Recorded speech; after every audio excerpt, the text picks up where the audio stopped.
El propósito de la vida según la Biblia. Descubre el sentido divino de tu existencia. Introducción. El propósito de la vida según la Biblia. El pasaje El propósito de la vida según la Biblia. Descubre el sentido divino de tu existencia explora en profundidad la visión bíblica sobre el propósito fundamental de la existencia humana, desde la creación en Génesis hasta la promesa de la nueva creación.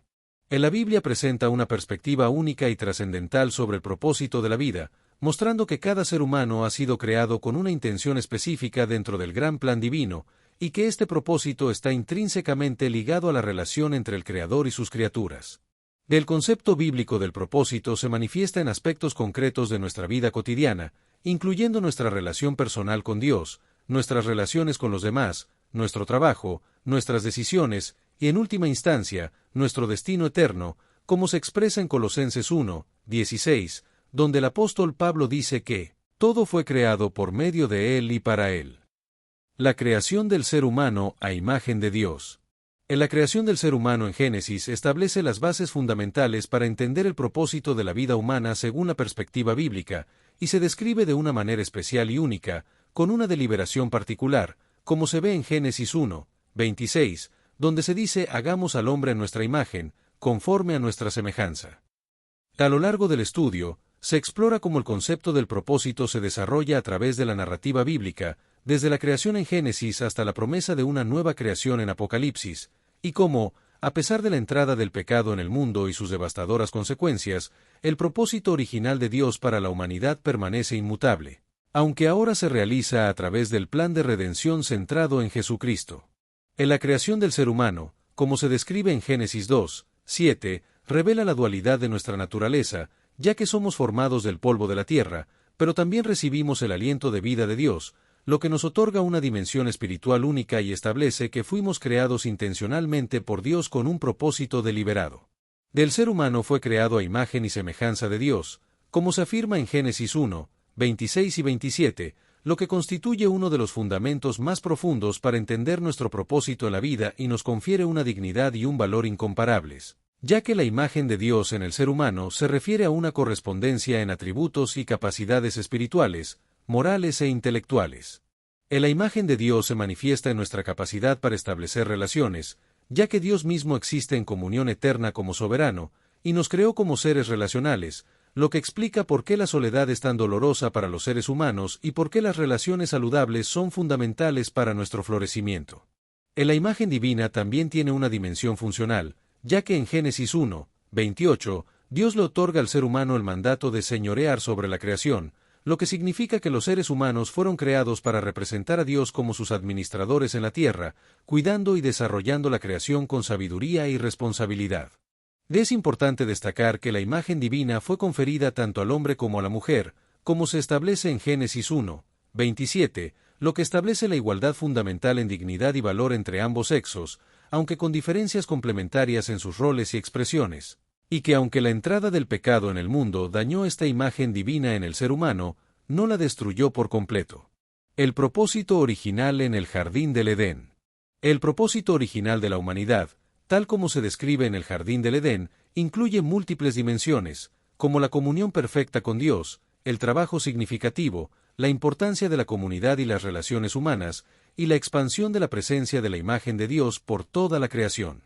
En la comunión con Dios es el aspecto vertical del propósito humano, y se refleja en la relación íntima y directa entre el Creador y sus criaturas, como se describe en Génesis 3:8, donde Dios paseaba en el huerto al aire del día. Del trabajo significativo forma parte del propósito original, como se indica en el mandato de labrar y guardar el jardín, y se considera una bendición y un medio para expresar la creatividad y el cuidado, según se menciona en Génesis 2:15. En la creación de Eva como ayuda idónea, Adán subraya la importancia de la comunidad y las relaciones humanas en el propósito humano, y se refleja en el comentario divino no es bueno que el hombre esté solo, como se menciona en Génesis 2:18 al 25. El mandato de fructificad y multiplicaos, llenad la tierra indica que el propósito humano incluía extender la presencia de la imagen de Dios por toda la creación, no solo a través de la procreación biológica, sino también mediante la expansión de la cultura que reflejara los valores del reino de Dios, como se menciona en Génesis 1:28. La caída y la distorsión del propósito. La caída de Adán y Eva en Génesis 3 introduce una fractura profunda en el plan original de Dios, con consecuencias de largo alcance para toda la humanidad y la creación, y se considera un punto de inflexión dramático en la historia bíblica y en el propósito humano. Y a pesar de la caída, los seres humanos continúan siendo hechos a la semejanza de Dios, como afirma Santiago 3, 9, y el propósito de la redención en Cristo es restaurar plenamente esta imagen divina en nosotros, transformándonos a la imagen del Hijo, como se menciona en Romanos 8, 29. Nos hiciste, Señor, para ti, y nuestro corazón está inquieto hasta que descanse en ti, lo que refleja la idea de que el propósito humano está profundamente relacionado con la búsqueda de la comunión con Dios y la realización de su plan para la humanidad.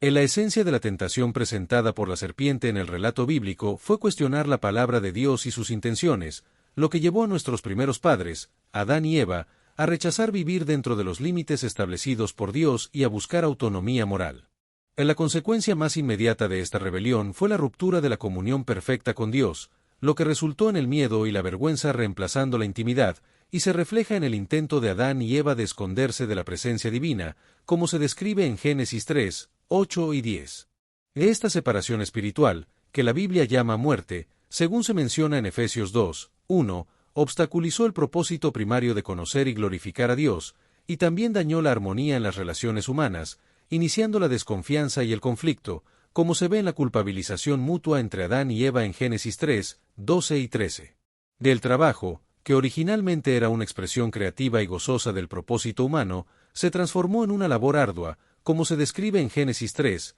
19, y la tierra comenzó a producir espinos y cardos en lugar de responder generosamente al cuidado humano, y además, la muerte física entró a la experiencia humana como consecuencia del pecado. A pesar de estas devastadoras consecuencias, es importante entender que la caída no eliminó completamente el propósito humano, sino que lo distorsionó y complicó su realización, y que el propósito original de Dios para la humanidad permanece, aunque ahora se desarrolla en un contexto de tensión y lucha contra las fuerzas del pecado. La promesa de redención y restauración del propósito. La promesa de redención después de la caída es un aspecto crucial del propósito humano, ya que Dios no abandona a la humanidad a su suerte, sino que inicia inmediatamente un plan de redención para restaurar a la humanidad a su propósito original, lo que se refleja en la respuesta divina que entreteje las primeras hebras de esperanza y redención en medio de las terribles consecuencias pronunciadas después de la caída. La primera promesa de redención se encuentra en Génesis 3, 15, donde Dios le habla a la serpiente y predice un conflicto continuo entre la descendencia de la serpiente y la descendencia de la mujer, que culminará con la victoria definitiva de esta última. Lo que los teólogos cristianos consideran como la primera promesa de un Redentor que vencería definitivamente al mal, promesa que se cumpliría plenamente en Jesucristo. Otro signo de la gracia redentora de Dios se encuentra en Génesis 3, 21, donde Jehová Dios hace túnicas de pieles para el hombre y su mujer, lo que muestra a Dios proveyendo para las necesidades básicas de la humanidad caída y demostrando que su amor persiste a pesar de la rebelión. Y también establece el principio de que el perdón y la cobertura del pecado requieren derramamiento de sangre, prefigurando el sistema sacrificial del Antiguo Testamento y el sacrificio perfecto de Cristo. La expulsión del Edén también contiene un elemento de misericordia, ya que al impedir que Adán y Eva comieran del árbol de la vida y vivieran eternamente en su estado caído, Dios evita que la condición humana pecaminosa se perpetúe sin remedio, y la muerte se convierte paradójicamente en una puerta hacia la posibilidad de una restauración completa. La promesa inicial de redención establece un patrón que se desarrollará a lo largo de toda la Escritura, donde el propósito divino para la humanidad, aunque obstaculizado por el pecado, avanza inexorablemente a través del plan redentor de Dios, y cada pacto subsiguiente con Noé, Abraham, Moisés y David ampliará y clarificará esta promesa, apuntando hacia la redención definitiva en Cristo. Abraham, el llamado a una relación de pacto. En la narrativa bíblica se enfoca en Abraham, quien representa una nueva estrategia divina para restaurar el propósito humano a través de una relación personal con individuos elegidos, comenzando una historia de redención que eventualmente alcanzaría a todas las naciones, y el llamado de Abraham, registrado en Génesis 12, 1 al 3, marca un punto de inflexión en la narrativa bíblica, donde Dios le promete a Abraham que hará de él una nación grande, lo bendecirá, engrandecerá su nombre y lo convertirá en una bendición. La relación de Dios con Abraham es un ejemplo fundamental del propósito humano según la Biblia, que se realiza a través de una relación personal con Dios basada en la fe, como se señala en Hebreos 11, 6, donde se establece que sin fe es imposible agradar a Dios.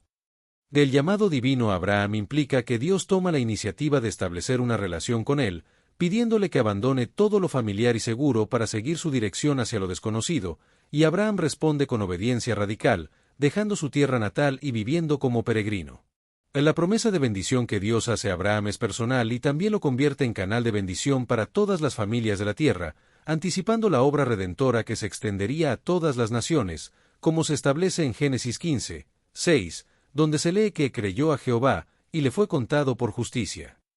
El pacto que Dios establece con Abraham es un pilar fundamental para comprender el propósito divino en la historia de la redención, y se caracteriza por ser una relación vinculante en la que Dios se compromete voluntariamente a cumplir sus promesas de forma incondicional, estableciendo así la base para el desarrollo del plan salvífico que culminaría en Cristo, descendiente de Abraham, según se establece en Gálatas 3, 16. En la relación de Dios con Abraham ilustra cómo el propósito divino para la humanidad se desarrolla a través de relaciones de pacto con personas específicas que, a su vez, se convierten en instrumentos para la restauración más amplia del propósito original, y se cumple ultimadamente en Cristo, a través de quien la bendición de la salvación llegaría a todas las naciones. El pacto abrahámico, promesas para restaurar el propósito. Del pacto abrahámico es un aspecto crucial del propósito divino para la humanidad, y contiene varias promesas, incluyendo la promesa de tierra, descendencia y bendición universal, que se cumplirían a través de la descendencia de Abraham y tendrían un impacto universal.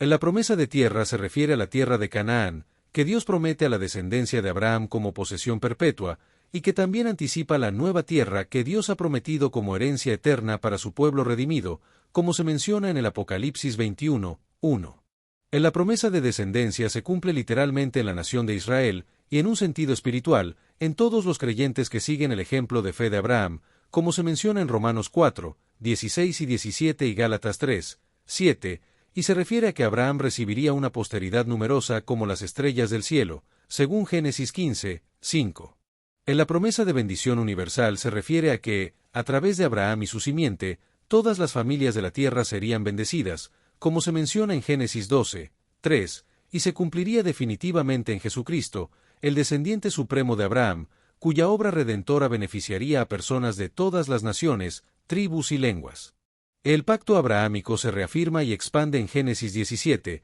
donde Dios añade la circuncisión como señal física y establece que será un pacto perpetuo, según Génesis 17, 7, y su naturaleza perdurable es fundamental para entender la continuidad del propósito divino a través de las distintas dispensaciones de la historia de la salvación.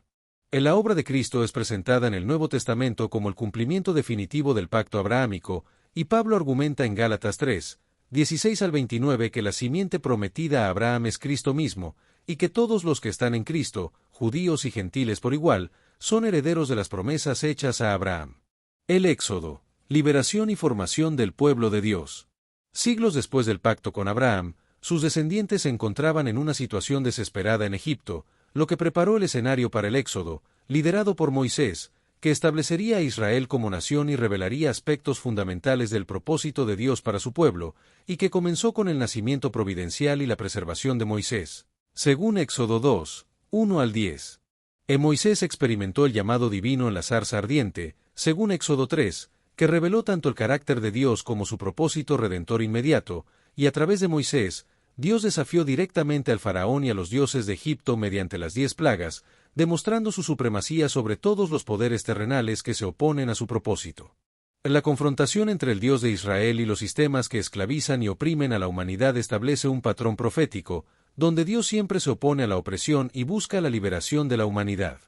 La liberación de Israel se efectúa a través de la Pascua, que prefigura la obra redentora de Cristo, quien nos libera del pecado mediante su sangre sacrificial y del poder de Satanás mediante su resurrección victoriosa. En el Sinaí, Dios establece a Israel como un reino de sacerdotes y nación santa, revelando que el propósito de la liberación no era meramente la libertad individual, sino la formación de una comunidad que reflejara el carácter divino y mediara su presencia ante las naciones. La experiencia del Éxodo es fundamental para la identidad y propósito de Israel, y se convierte en el paradigma interpretativo para toda su historia posterior, recordándoles constantemente que yo soy Jehová tu Dios, que te saqué de la tierra de Egipto. Del Nuevo Testamento reinterpreta el Éxodo como tipo de la redención en Cristo, donde Pablo identifica a Jesús como nuestra Pascua y describe el bautismo como un nuevo paso por el mar, y Pedro aplica el lenguaje de Éxodo 19, 5 y 6 directamente a la Iglesia. La ley mosaica, guía para vivir el propósito divino. La ley entregada en el monte Sinaí es una guía integral para que Israel viviera de acuerdo con el propósito divino, y no fue dada como medio para ganar la salvación mediante el mérito humano, sino como una respuesta agradecida a la gracia ya recibida. La ley revela el carácter y la voluntad de Dios, y al observar sus mandamientos, Israel reflejaría el carácter de Dios ante las naciones, cumpliendo parte de su propósito como luz a los gentiles, y a través de sus preceptos, los israelitas podían conocer más profundamente a su Dios y alinear sus vidas con su voluntad. La ley establecida en la Biblia tenía una función protectora que protegía a Israel de prácticas destructivas comunes en las culturas circundantes, como el infanticidio ritual y la prostitución sagrada, y promovía estructuras sociales que protegían a los más vulnerables, como viudas, huérfanos, extranjeros y pobres. La ley también cumplía una función pedagógica, como un ayo que conduciría eventualmente a Cristo, al establecer un estándar perfecto de rectitud y hacer evidente la incapacidad humana para alcanzar la justicia por esfuerzo propio, preparando así el camino para la aceptación de la justicia por fe. La ley ilustraba principios como la sustitución y la expiación a través de su elaborado sistema sacrificial, que encontrarían su cumplimiento definitivo en el sacrificio de Cristo, y Jesús no vino a abolir la ley sino a cumplirla, viviendo en perfecta obediencia a sus preceptos y revelando su significado más profundo. Los 10 mandamientos, corazón de la ley y del propósito. Los 10 mandamientos son el núcleo moral de la ley, escritos por Dios mismo en tablas de piedra, y presentan una estructura dual que refleja las dos dimensiones esenciales del propósito humano, la relación con Dios y la relación con los demás seres humanos. En la dimensión vertical de los 10 mandamientos se refiere a la relación con Dios, y comprende los primeros 4 mandamientos, que definen cómo debe expresarse el amor a Dios, mientras que la dimensión horizontal se refiere a la relación con el prójimo y comprende los 6 últimos mandamientos, que concretan lo que significa amar al prójimo en la práctica cotidiana. La estructura dual de los 10 mandamientos refleja perfectamente el resumen que Jesús hizo de toda la ley, que es amar a Dios con todo el ser y amar al prójimo como a uno mismo, y los creyentes, aunque no están bajo la ley como sistema de justificación, están bajo la ley de Cristo, y siguen guiados por la esencia moral de la ley hacia una vida que refleje el propósito divino. El Decálogo es notable por su universalidad, ya que sus principios trascienden culturas y épocas, reflejando valores morales fundamentales reconocibles por la conciencia humana en general, como se menciona en Romanos 2, 14 y 15, y apuntan a su origen divino y a su función como expresión del orden moral objetivo que Dios ha inscrito en la creación. La progresión del Decálogo desde lo externo hacia lo interno es significativa, ya que comienza regulando acciones como adorar solo a Dios, no fabricar ídolos, no matar y no robar, pero culmina con el mandamiento que regula el deseo interno, no codiciarás, lo que anticipa la enseñanza de Jesús de que la verdadera moralidad no se limita a la conducta externa, sino que implica la purificación de los motivos y deseos del corazón, como se menciona en Mateo 5, 21 al 30. Para el cristiano, los 10 mandamientos no funcionan como medio de justificación, según Romanos 3, 20, pero siguen siendo una expresión válida de la voluntad de Dios que guía la vida santificada, quien dice que la ley es para los creyentes un espejo que refleja la imagen de Dios, a la cual deben conformarse cada vez más.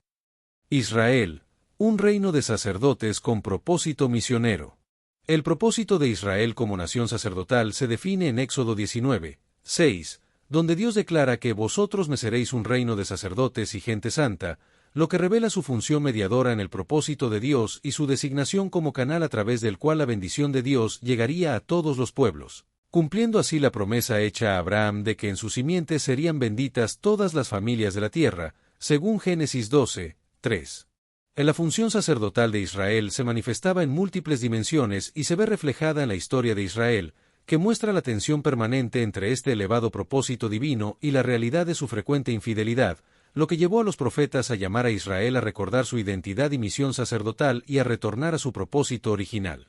El Nuevo Testamento revela que el propósito sacerdotal de Israel encuentra su cumplimiento definitivo en 2 niveles. Primero en Cristo, el sumo sacerdote perfecto que media eficazmente entre Dios y la humanidad, según Hebreos 4, 14 al 16, y luego en la Iglesia, descrita por Pedro como real sacerdocio, nación santa, según 1 Pedro 2, 9. Que hereda y expande la misión sacerdotal de Israel de ser canal de la bendición divina para todas las naciones.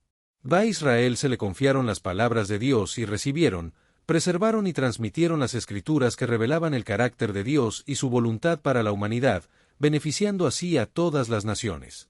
El pueblo de Israel servía como un modelo de adoración verdadera a través de su elaborado sistema sacrificial y el tabernáculo o templo, que proporcionaba un modelo visible de cómo la humanidad caída podía acercarse al Dios Santo y mantener comunión con Él. Al vivir según la Torá, Israel debía manifestar la sabiduría y justicia de Dios, atrayendo a las naciones y demostrando su sabiduría e inteligencia ante los ojos de los pueblos, como se menciona en Deuteronomio 4, 6. E Israel también serviría como el pueblo a través del cual vendría el Mesías, la simiente prometida que traería bendición universal mediante la reconciliación definitiva entre Dios y la humanidad. Los profetas, recordando el propósito y anunciando al Mesías. Los profetas, como Oseas, Amós y Miqueas, fueron enviados por Dios para recordar al pueblo su identidad y misión, denunciar las desviaciones del propósito divino y anunciar la futura restauración y consumación de ese propósito en el plan redentor de Dios. El mensaje de los profetas se centraba en temas fundamentales como el llamado a la fidelidad del pacto, la exigencia de justicia social y el anuncio del día de Jehová, que traería juicio para los impíos pero vindicación y restauración para el remanente fiel, como se menciona en Amós 5, 21,24. Los profetas utilizaban metáforas poderosas, como la del matrimonio, para ilustrar la relación entre Israel y Dios, y denunciaban la idolatría como una traición fundamental a esa relación, mientras que también insistían en la práctica de la justicia en las relaciones humanas. El propósito divino se mantiene vivo a través de los anuncios escatológicos y las promesas de un nuevo pacto, en el que Dios escribiría su ley en los corazones de su pueblo, transformándolos internamente para que puedan cumplir su propósito, como se menciona en Jeremías 31, 33. Los profetas como Jeremías, Ezequiel, Isaías y Daniel anunciaron el advenimiento del Mesías, quien sería la figura central a través de la cual Dios realizaría su propósito redentor, y describieron al Mesías como el siervo sufriente y el príncipe de paz que establecería un reino eterno de justicia. Salom, la visión de plenitud y armonía divina. El concepto de Salom en el Antiguo Testamento es fundamental para comprender el propósito divino, y se refiere a un estado de plenitud, integridad, bienestar y armonía en todas las dimensiones de la existencia, que es la condición original del Edén antes de la caída. El Salom incluye la dimensión personal, que se refiere al bienestar integral de la persona en todos los aspectos, físico, emocional, mental y espiritual, como se expresa en los Salmos, y la dimensión social, que se manifiesta en relaciones justas y armoniosas entre las personas y los grupos sociales. La ruptura del Salom por el pecado originó las diversas formas de alienación y conflicto que marcan la experiencia humana caída, pero los profetas anticiparon la restauración de todas las cosas según el propósito original de Dios a través de la intervención del Mesías y la misión global que Cristo encomendaría a su Iglesia. El concepto de Salom en la Biblia se refiere a una condición de armonía y paz que abarca no solo la relación entre las personas, sino también con el entorno natural y con Dios, como se menciona en Isaías 32, 17, donde se dice que el efecto de la justicia será paz. La dimensión creacional del Salom incluye la restauración de la armonía ecológica, como se describe en Isaías 11, 6, donde se menciona que morará el lobo con el cordero, y en Isaías 55, 12, donde se dice que los montes y los collados levantarán canción, y todos los árboles del campo darán palmadas de aplauso.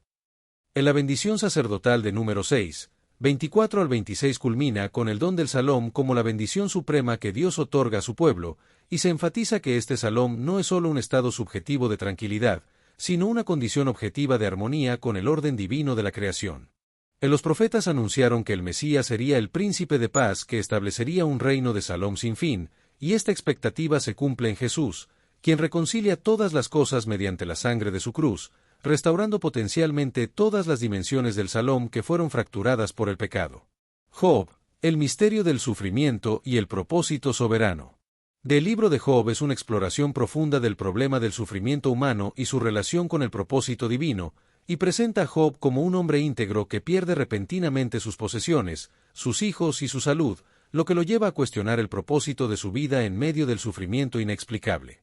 A través de la historia de Job, la Escritura aborda preguntas difíciles como ¿por qué sufre el justo? ¿Y cómo se relaciona el sufrimiento con el propósito de Dios? y Job rechaza la explicación simplista de que el sufrimiento es un castigo por el pecado, y en su lugar, mantiene su integridad mientras lucha con preguntas existenciales profundas sobre el propósito de su vida.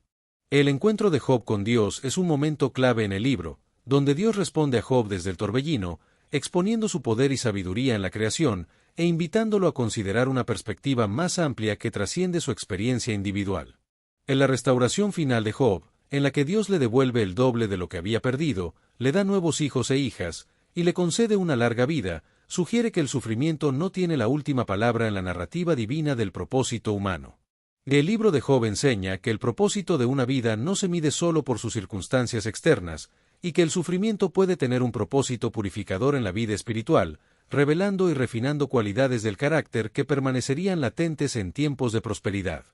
En la respuesta divina a Job también sugiere que el propósito completo de la vida humana solo puede entenderse dentro del marco más amplio del propósito soberano de Dios para toda la creación, invitándonos a una confianza que va más allá del entendimiento racional. La literatura sapiencial, sabiduría para una vida con propósito. En la sabiduría de Salomón, expresada en los libros sapienciales del Antiguo Testamento, especialmente en el libro de Proverbios, establece que el temor de Jehová es el principio de la sabiduría, y que reconocer a Dios como creador y sustentador de todas las cosas es el fundamento de una vida con propósito. En la sabiduría salomónica se personifica como una mujer que llama a los simples a seguir su camino, un camino que no es una técnica para manipular la realidad, sino una forma de vida alineada con el orden moral inscrito por Dios en la creación, y que conduce a la prosperidad material, integridad, relaciones saludables y paz interior. En resumen, el propósito de la vida humana se encuentra en la relación con Dios, y se desarrolla a través de la confianza en su soberanía,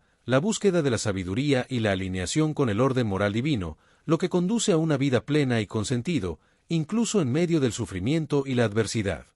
En la sabiduría salomónica destaca la importancia de la familia y las relaciones familiares como contexto primario para vivir y transmitir el propósito divino intergeneracionalmente, como se menciona en Proverbios 12, 4 y 15, 20, donde se enfatiza el valor de la mujer virtuosa y el hijo sabio. Del trabajo es presentado como una expresión digna del propósito humano cuando se realiza con integridad y diligencia, según se establece en Proverbios 14, 23 y 22, 29, que resaltan la importancia de la labor y la solicitud en el trabajo. En la búsqueda de propósito basada exclusivamente en realidades temporales, como la riqueza, el placer, los logros intelectuales y el poder, es considerada vanidad y aflicción de espíritu por el libro de Eclesiastés, que concluye que el propósito humano se encuentra en la relación trascendente con el Creador eterno. Del libro de Eclesiastés, atribuido tradicionalmente a Salomón, presenta una reflexión profunda sobre el sentido de la vida humana, caracterizando la aparente falta de sentido y permanencia en toda actividad y logro humano como vanidad de vanidades,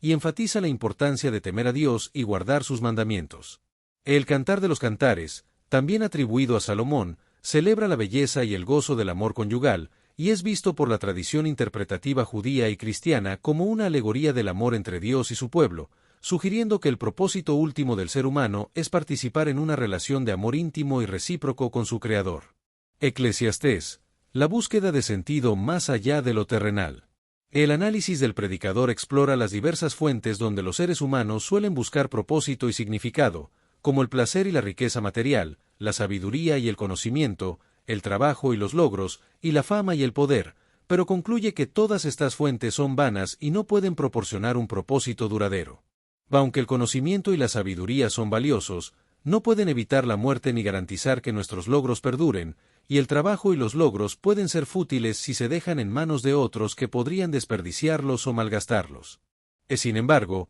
el libro de Eclesiastés no conduce a la desesperación, sino a una profunda reorientación del propósito humano, que se encuentra en vivir en relación con Dios y en obediencia a sus designios eternos, como se expresa en la conclusión del libro: teme a Dios, y guarda sus mandamientos, porque esto es el todo del hombre. Los Salmos, la adoración como expresión del propósito humano. El libro de los Salmos representa el corazón orante de las Escrituras y revela que la adoración es una dimensión esencial del propósito humano, que se presenta como la respuesta natural del ser humano ante la revelación de la majestad y bondad divinas. La adoración no se limita a momentos específicos o lugares sagrados, sino que impregna toda la existencia como una orientación fundamental del ser hacia su Creador, como se expresa en el Salmo 96, 1 al 3, que invita a cantar a Jehová y a proclamar su gloria y maravillas entre las naciones. En la reflexión sobre el propósito humano se resume en la idea de que el ser humano fue creado para vivir en relación con Dios. Nos hiciste, Señor, para ti, y nuestro corazón está inquieto hasta que descanse en ti. En la vida entera puede convertirse en un acto de adoración cuando se vive en reconocimiento de Dios como fuente de todo bien, como se declara en el Salmo 34, 1, donde el salmista dice que bendecirá a Jehová en todo tiempo y que su alabanza estará de continuo en su boca. En los salmos se enfatizan la centralidad de la palabra de Dios para discernir y vivir el propósito humano, como se ve en el Salmo 119, que es una meditación sobre la excelencia de la ley divina como guía para una vida con propósito, y se destaca que la instrucción divina no se presenta como una restricción opresiva, sino como una orientación liberadora. En los salmos también revelan que el propósito humano incluye una confiada esperanza en el futuro acto definitivo de Dios para establecer su reinado universal de justicia y paz, como se expresa en salmos como el 72 y el 96, y se afirma que Dios mostrará la senda de la vida y que en su presencia hay plenitud de gozo. En los salmos se pueden clasificar en diferentes categorías, como salmos de alabanza, que celebran la grandeza, poder y bondad de Dios, salmos de lamento, que expresan honestamente el dolor y la confusión, salmos de acción de gracias, que reconocen con agradecimiento las bendiciones y la liberación divina, y salmos de confianza, que expresan una seguridad inquebrantable en la protección y provisión divinas. Jesucristo, su propósito divino. La llegada de Jesucristo es el cumplimiento supremo del propósito divino anunciado desde el principio, y como declara Pablo, la personificación de Jesús ocurrió en el momento preciso determinado por el plan eterno de Dios, y Jesús tenía plena conciencia de su propósito único dentro del plan divino, como se ve en sus palabras en el Evangelio de Marcos y en el Evangelio de Juan, donde habla de haber sido enviado para una misión específica y se refiere al momento culminante de su misión como la hora. La vida y ministerio de Jesús muestran cómo es una vida humana vivida en perfecta alineación con el propósito divino, caracterizada por su obediencia perfecta al Padre, su compasión por los sufrientes y su confrontación con las fuerzas del mal. La cruz y resurrección de Jesús realizan la obra redentora que restaura la posibilidad de que los seres humanos cumplan su propósito original, inaugurando una nueva humanidad reconciliada con Dios y capacitada para vivir según su propósito. El Nuevo Testamento enfatiza que Jesús no solo vino a salvar a los individuos de sus pecados, sino a inaugurar el reino de Dios, la realidad donde el propósito divino se realiza plenamente, y sus milagros de sanación, liberación de demonios y resurrección de muertos eran señales de que este reino irrumpía ya en la historia humana. La vida, muerte y resurrección de Jesús constituyen el paradigma definitivo del propósito humano según Dios, y el propósito humano se cumple, paradójicamente, no en la autoafirmación egoísta sino en la entrega amorosa al servicio de Dios y del prójimo, siguiendo el ejemplo de Cristo. El reino de Dios, centro de la misión de Jesús. En las enseñanzas de Jesús sobre el reino de Dios, que constituye el tema central de su predicación, revelan aspectos fundamentales del propósito divino para la humanidad, y el reino no se refiere primariamente a un territorio geográfico o a una estructura política, sino al reinado soberano de Dios, a su gobierno efectivo sobre toda la realidad. En la resurrección de Jesús garantiza que el propósito divino prevalecerá sobre todas las fuerzas que parecen negarlo, y en Cristo resucitado, vemos la primicia de la nueva humanidad que realizará plenamente el propósito original de Dios para su creación. Como expresa Pedro, Dios nos hizo renacer para una esperanza viva, por la resurrección de Jesucristo de los muertos, para una herencia incorruptible.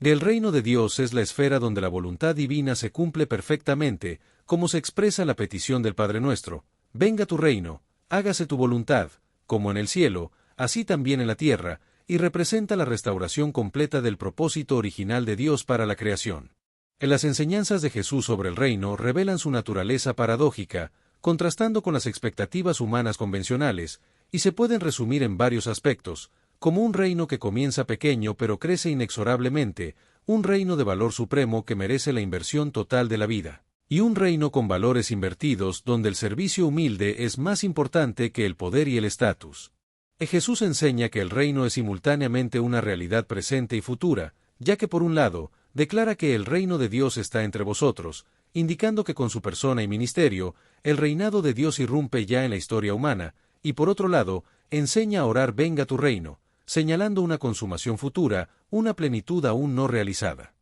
Los seguidores de Jesús viven en un tiempo intermedio donde el propósito divino ya opera transformadoramente, pero aún enfrenta resistencia de las fuerzas opuestas, y como ciudadanos del reino, están llamados a vivir según sus valores y a trabajar por su expansión, mientras esperan con esperanza su manifestación definitiva en la segunda venida de Cristo. Finalmente, Jesús vincula el reino indisolublemente con su propia persona, y aceptar el reino implica necesariamente reconocer a Jesús como Señor y seguirle en el camino del discipulado, como se expresa en Mateo 6, 33. Buscad primeramente el reino de Dios y su justicia, y todas estas cosas os serán añadidas. El propósito humano se encuentra en una relación personal con Cristo como Rey, como se declara en Juan 14, 6, donde Jesús dice: Yo soy el camino, y la verdad, y la vida, nadie viene al Padre, sino por mí. El Sermón del Monte, la carta magna del reino. El Sermón del Monte, que se encuentra en Mateo 5 al 7, es una guía fundamental para entender y vivir el propósito humano según la visión del reino de Dios, y presenta una visión radical de la vida humana transformada por la gracia divina. El Sermón del Monte comienza con las bienaventuranzas, que redefinen lo que significa una vida bendecida o realizada, y declara dichosos a los pobres en espíritu, los mansos, los que lloran y los perseguidos por causa de la justicia. Lo que señala que el propósito humano según Dios no se realiza en la autoafirmación egoísta, sino en una disposición de apertura a la gracia y en el compromiso con la justicia del reino. Jesús enfatiza que el propósito divino no se cumple con la mera conformidad externa a las normas, sino con la transformación del corazón, como se dice en Mateo 5, 8, Bienaventurados los de limpio corazón, porque ellos verán a Dios. El Sermón del Monte subraya la centralidad de las relaciones reconciliadas, tanto con Dios como con el prójimo, y establece que la reconciliación tiene prioridad incluso sobre los actos de culto, como se dice en Mateo 5, 23 y 24, si traes tu ofrenda al altar, y allí te acuerdas de que tu hermano tiene algo contra ti, ve, reconcíliate primero con tu hermano. Jesús llama a sus seguidores a ser sal de la tierra y luz del mundo, lo que indica que el propósito humano incluye un impacto transformador en la sociedad que contradice sus valores dominantes, y establece que la ética del reino se basa en la gracia y no en un nuevo legalismo. En la perfección a la que los discípulos son llamados, como se dice en Mateo 5, 48, sed, pues, vosotros perfectos, como vuestro Padre que está en los cielos es perfecto, no es una condición para recibir el amor divino, sino una respuesta a ese amor ya experimentado, y se basa en la imagen de Dios como Padre amoroso que hace salir su sol sobre malos y buenos, y llover sobre justos e injustos, como se dice en Mateo 5, 45. El propósito humano se cumple a través de la apertura a la gracia transformadora de Dios, que capacita a las personas para reflejar el carácter divino, y no solo a través del esfuerzo autónomo de perfección moral. En la parábola de los dos cimientos, mencionada en Mateo 7, 24 al 27, subraya la importancia de poner en práctica las enseñanzas de Jesús para encontrar estabilidad y propósito en la vida. Las parábolas, revelando los misterios del reino. En las parábolas de Jesús, como método de enseñanza, ilustran las realidades del reino de Dios y aspectos fundamentales del propósito divino para la humanidad, y están diseñadas para invitar a una respuesta personal y a un compromiso que va más allá de la comprensión intelectual. En la naturaleza del reino de Dios se revela a través de parábolas como la del sembrador, el grano de mostaza y la levadura, que muestran cómo la palabra del reino produce fruto abundante en los corazones receptivos y cómo el propósito divino avanza de manera imperceptible pero inexorable. En las parábolas del tesoro escondido y la perla de gran precio enfatizan que descubrir y entrar en el reino merece el sacrificio de todo lo demás, y que el propósito humano se cumple en el reconocimiento del valor incomparable del reino y en la disposición a subordinar todas las demás prioridades a su búsqueda. En la misericordia es una característica definitoria del reino de Dios, como se ve en parábolas como la del hijo pródigo y la del siervo despiadado, y quienes han experimentado esta misericordia divina deben extenderla a otros, haciendo de la compasión un elemento esencial de una vida con propósito. Jesús enseñó que el propósito humano se cumple en la búsqueda del reino de Dios y en la disposición a perder la vida por causa de él, como se expresa en Mateo 16, 25, y que la verdadera vida se encuentra en la relación con Dios y en la obediencia a sus enseñanzas. Las parábolas de Jesús abordan la dimensión escatológica del reino, mostrando cómo el propósito divino culminará en un juicio final donde se manifestará plenamente lo que ahora permanece oculto, y enfatizan la necesidad de vigilancia y fidelidad ante la venida del reino en su plenitud. En las parábolas del trigo y la cizaña, la red, las 10 vírgenes, los talentos, y las ovejas y los cabritos ilustran la realidad presente donde el bien y el mal coexisten, pero anuncian un tiempo futuro de separación definitiva, y revelan que el criterio último para evaluar si una vida ha cumplido su propósito divino será el amor práctico manifestado hacia los más vulnerables. En la identificación de Cristo con los más pequeños establece que el servicio compasivo no es un aspecto secundario sino central del propósito humano, y que el amor práctico hacia los más vulnerables es una manifestación del amor a Dios. El gran mandamiento, el eje del propósito. El gran mandamiento, que consiste en amar al Señor con todo el corazón, alma y mente, y amar al prójimo como a uno mismo, es la clave interpretativa de toda la revelación divina, y establece que el propósito primario del ser humano es amar a Dios con la totalidad de su ser y expresar este amor en amor al prójimo. Amar a Dios con todo el ser implica una orientación completa de la persona hacia Dios como valor supremo y centro de la existencia, y debe implicar todas las dimensiones de la persona, incluyendo la voluntad, emociones, intelecto y acciones. El segundo mandamiento establece que el amor a Dios debe expresarse necesariamente en amor al prójimo, y que la medida de este amor debe ser genuino y práctico, no meramente sentimental o teórico, y que debe ser como a ti mismo, es decir, con la misma dedicación y cuidado que uno se da a sí mismo. En la parábola del buen samaritano, narrada por Jesús en Lucas 10, 25 al 37, amplía el concepto de prójimo para incluir a todos, incluso los extranjeros o enemigos, y establece un ejemplo supremo de amor y compasión.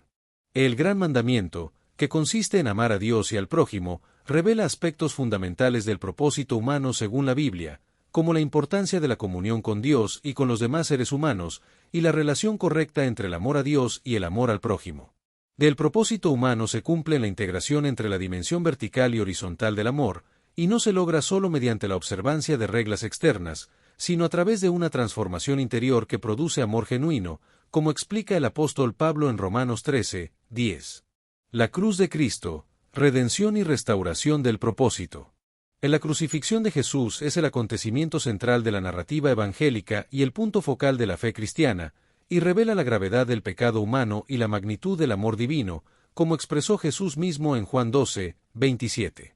La cruz es presentada como el sacrificio definitivo que expía el pecado humano, y Jesús es considerado el Cordero de Dios, que quita el pecado del mundo, según Juan 1, 29, cumpliendo y superando todo el sistema sacrificial del Antiguo Testamento. El propósito divino para la humanidad se cumple en la restauración del propósito original desfigurado por el pecado, y se logra a través del amor y el sacrificio de Jesús, como expresa Pablo en Romanos 5, 8, Dios muestra su amor para con nosotros, en que siendo aún pecadores, Cristo murió por nosotros.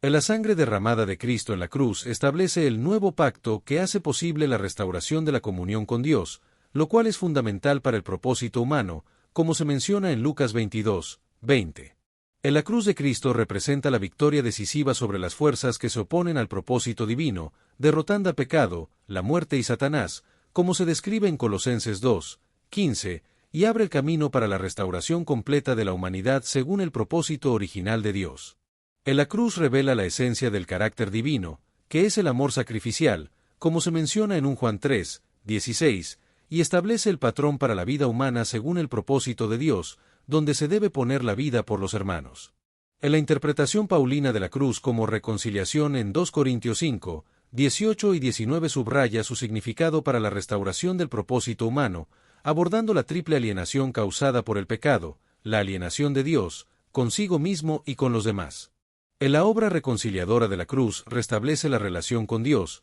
como se menciona en Romanos 5, 10, sana la división interior causada por la culpa y la vergüenza, como se describe en Romanos 5, 1, y derriba las barreras que dividen a los seres humanos entre sí, como se menciona en Efesios 2, 14 al 16. En la crucifixión también establece el paradigma para el discipulado cristiano, donde se debe negar al yo autónomo y participar en el patrón de amor sacrificial que Cristo manifestó, como se menciona en Lucas 9, 23 y Gálatas 2, 20. En la cruz redefine radicalmente conceptos como poder, sabiduría y éxito, revelando que lo que el mundo considera locura y debilidad es en realidad poder de Dios y sabiduría de Dios, como se describe en 1 Corintios 1, 18 al 25. Finalmente, la resurrección de Cristo constituye la vindicación divina de su entrega sacrificial y la confirmación definitiva del propósito redentor de Dios, lo que confirma que el propósito humano restaurado implica una nueva identidad centrada en Cristo. La resurrección, fundamento de la esperanza y la nueva vida. La resurrección de Jesús es el núcleo del mensaje cristiano, como lo proclamaban los apóstoles, y sin ella, la predicación y la fe serían vanas, según Pablo en 1 Corintios 15, 14. La resurrección de Jesús no fue solo una reanimación de un cadáver, sino una transformación de su cuerpo físico en un cuerpo glorioso, inaugurando una nueva modalidad de existencia humana, como se menciona en Filipenses 3, 21. De este evento único en la historia valida retrospectivamente la misión de Jesús y proyecta luz hacia adelante sobre el destino final de la humanidad redimida y de toda la creación, confirmando que Jesús era el Hijo de Dios enviado para la salvación del mundo. En la resurrección demostró que el aparente fracaso de la cruz era en realidad la victoria decisiva en el plan redentor de Dios, y lo que parecía una derrota se reveló como el triunfo supremo sobre los poderes del mal que habían distorsionado el propósito divino para la humanidad. Pablo describe a Cristo resucitado como primicias de los que durmieron en 1 Corintios 15, 20, indicando que su resurrección es la primera manifestación de una cosecha más amplia que seguirá, y que la resurrección de Jesús es el inicio de la restauración cósmica que Dios ha prometido. La resurrección de Jesús tiene profundas implicaciones para la vida presente de los creyentes, ya que Pablo desarrolla una teología bautismal donde el bautismo simboliza la participación del creyente en la muerte y resurrección de Cristo, y proporciona el fundamento de la esperanza cristiana frente a la muerte, como se menciona en Romanos 6, 4 y Romanos 1. La resurrección proporciona la garantía de que el propósito divino prevalecerá finalmente sobre todas las fuerzas que se le oponen, y que la muerte ha sido vencida, ofreciendo una transformación radical que restaura progresivamente al creyente a la imagen de Cristo, cumpliendo así el propósito original de la creación. La resurrección de Jesús es el fundamento de la esperanza cristiana y confiere un significado trascendente a la vida presente, orientándola hacia una consumación que trasciende los límites de la mortalidad, como se afirma en Juan 11, 25, donde Jesús dice: «Yo soy la resurrección y la vida, el que cree en mí, aunque esté muerto, vivirá». La Gran Comisión, el propósito misionero de la Iglesia. En la Gran Comisión, dada por Jesús resucitado a sus discípulos antes de su ascensión a los cielos, es un mandato que define la misión y propósito fundamental de los creyentes, y se encuentra registrada en Mateo 28, 18 al 20, donde Jesús dice: «Toda potestad me es dada en el cielo y en la tierra, por tanto, id, y haced discípulos a todas las naciones, bautizándolos en el nombre del Padre, y del Hijo, y del Espíritu Santo». La Gran Comisión se basa en la autoridad universal de Cristo resucitado, quien afirma que toda potestad me es dada en el cielo y en la tierra, lo que proporciona a los discípulos la confianza de que están alineados con el poder que sostiene el universo y les permite emprender la misión con seguridad.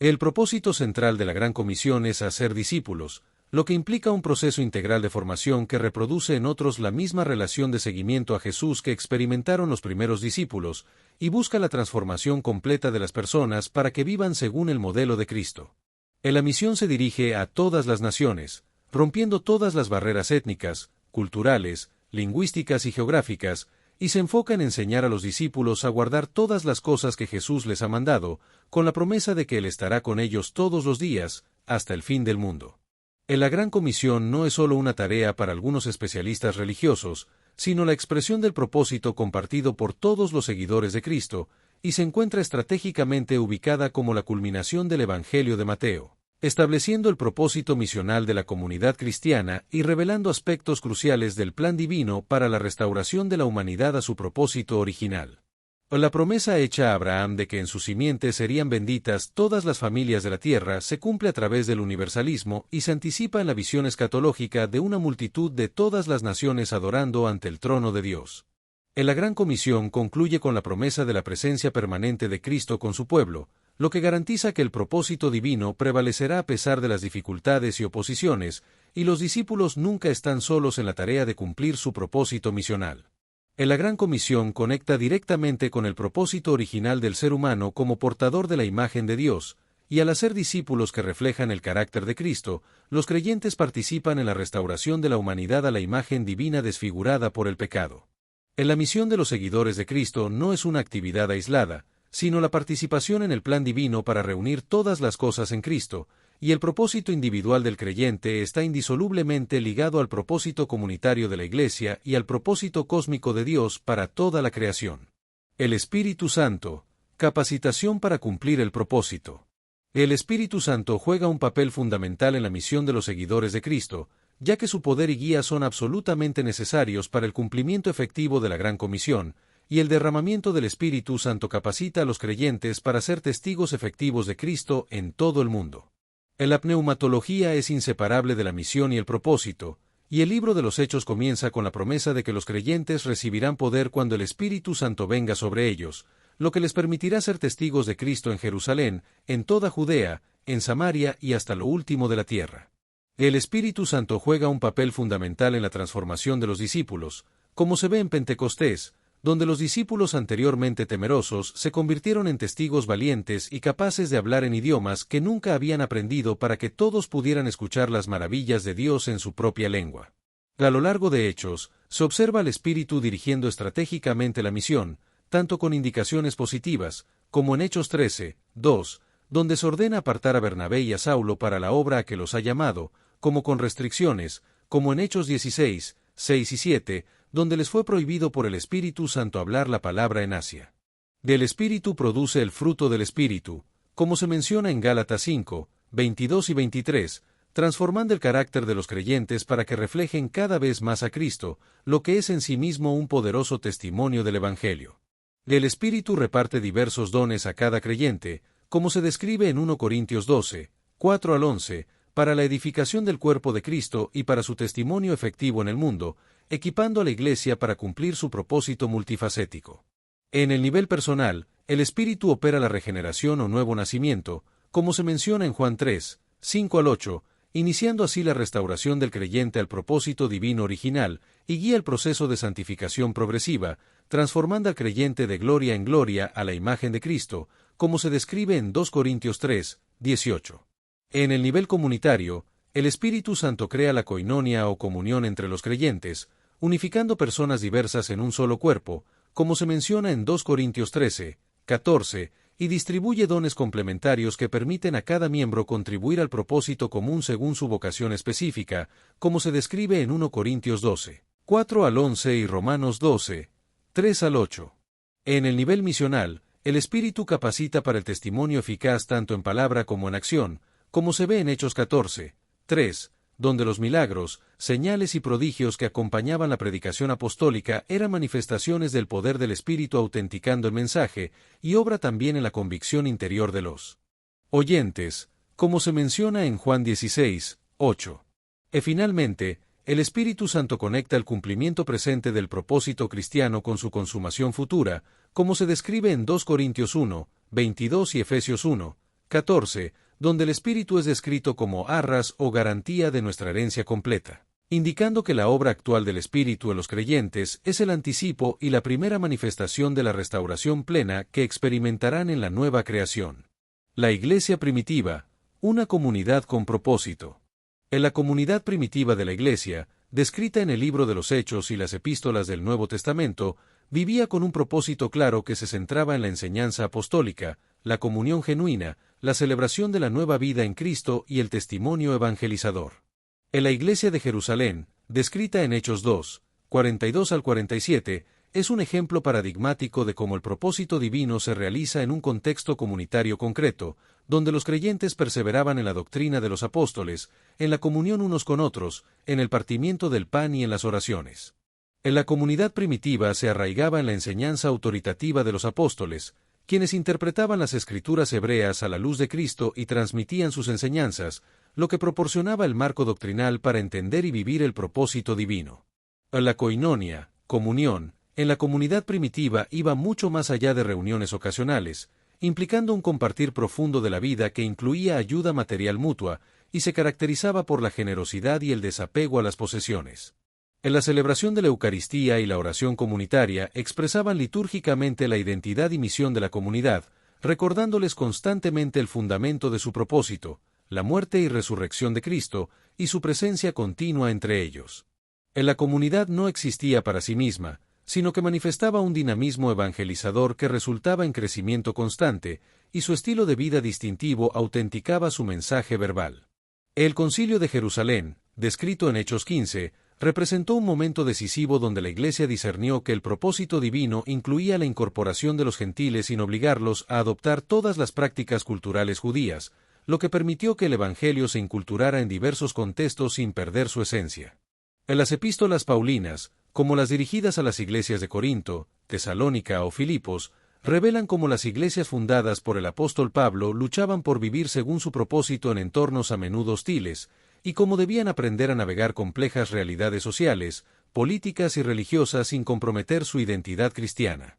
En la Biblia, específicamente en 1 Pedro 2, 9, destaca que los creyentes son un linaje escogido, real sacerdocio, nación santa, pueblo adquirido por Dios, con el propósito de anunciar las virtudes de Dios que los llamó de las tinieblas a su luz admirable. El apóstol Pablo enfatiza que las comunidades primitivas cristianas tenían un carácter contracultural, practicando una radical igualdad fundamentada en la nueva identidad en Cristo, como se menciona en Gálatas 3, 28, donde se establece que ya no hay distinciones entre judíos, griegos, esclavos, libres, varones o mujeres, porque todos son uno en Cristo Jesús. En la Iglesia primitiva demostró que el propósito divino para la humanidad se realiza principalmente a través de la vida compartida de una comunidad transformada por el Espíritu, que manifiesta colectivamente los valores del reino y extiende su influencia transformadora al mundo circundante. La perspectiva paulina, vivir en Cristo, para el propósito de Dios. En los escritos de Pablo sobre el propósito cristiano desarrollan la teología más sistemática del Nuevo Testamento sobre el propósito humano a la luz de la obra de Cristo, integrando su conocimiento de las Escrituras hebreas con su experiencia transformadora del Cristo resucitado. En el centro de la teología paulina está la obra salvífica de Cristo como el evento decisivo que restaura a la humanidad a su propósito original, como se establece en Romanos 5, 12-21, donde se desarrolla un paralelo entre Adán y Cristo como cabezas de dos humanidades. La expresión en Cristo es clave para entender la concepción del propósito humano restaurado, significando participar en una nueva realidad donde el propósito divino comienza a realizarse, como se declara en 2 Corintios 5, 17, donde se establece que si alguno está en Cristo, es una nueva criatura, y las cosas viejas pasaron, siendo todas hechas nuevas. El propósito restaurado de la vida, según Pablo, se describe en términos de una progresiva conformación a la imagen de Cristo, lo que implica un proceso de transformación interior por el Espíritu Santo, como se menciona en Romanos 8, 29 y 2 Corintios 3, 18. De este proceso de transformación tiene como objetivo final que Cristo sea formado en los creyentes, como se establece en Gálatas 4, 19, y se realiza en el contexto de la interdependencia de los creyentes, cada uno contribuyendo según sus dones particulares, como se subraya en la metáfora del cuerpo de Cristo en 1 Corintios 12, Romanos 12 y Efesios 4. La justificación por la fe es la base del propósito humano restaurado en Cristo, y se establece como respuesta a la pregunta existencial más básica de cómo el ser humano pecador puede ser aceptado por el Dios Santo, como se desarrolla en las epístolas de Pablo, especialmente en Romanos y Gálatas. La justificación por la fe afirma que el ser humano es declarado justo ante Dios no en base a sus obras o méritos propios, sino mediante la fe en Jesucristo y su obra redentora, lo que establece el fundamento sobre el cual se construye toda la vida de propósito del creyente. Conclusión fin de la parte 1. Con esta poderosa verdad, que la justificación por la fe nos declara justos ante Dios no por obras, sino por la fe en Jesucristo y su obra redentora, cerramos la primera parte de este estudio. El propósito de la vida según la Biblia, descubre el sentido divino de tu existencia.